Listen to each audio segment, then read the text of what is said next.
I grew up in Virginia, which is apple country. Farming for apples is very much just what Virginia does. There are a lot of cider presses and all that good stuff. And a while back, before I was born, a really, really big storm hit Nelson County and just decimated the orchards there.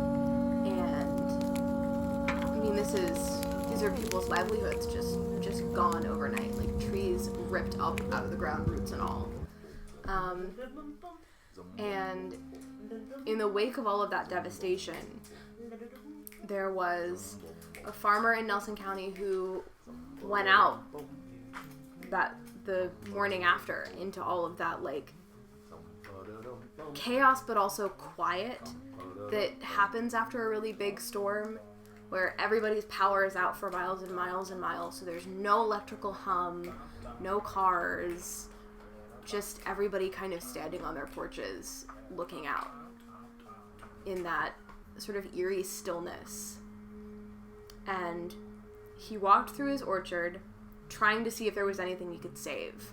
If there was a single tree left standing, any saplings that were still in the ground, anything he could graft and rebuild his life out of. And he walked all the way to the edge of his property, and he found one apple tree left standing that had fruit on it. And they sort of looked like Golden Delicious apples, but they were specklier and smaller. And he picked one and bit into it and had no idea what kind of apple it was. So he called the local horticulturist to come and identify this apple. And the horticulturist took samples, came back a couple days later and said, I have no idea what this apple is. This is a brand new grafted apple that you, like, this is yours now. This is your apple.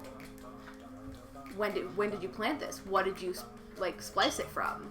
And this farmer was like, I did not plant this. I did 0 grafts. I had no idea that this tree was here, and I never would have known that this tree was here if it wasn't for this storm that destroyed absolutely everything else in my orchard.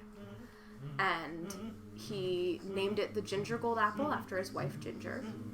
And it is the state fruit of Virginia now, and grows nowhere else in the world. It only grows in Nelson County, Virginia, and it makes the best apple butter in the world. And no one would have known about it if it wasn't for this horrible storm that destroyed absolutely everything else. And just, I love that story because it's a really good reminder that sometimes in order to find the thing that defines your future, you kind of have to burn down everything else. You kind of have to clear away the things that for you have become ordinary in order to find something extraordinary in the rubble.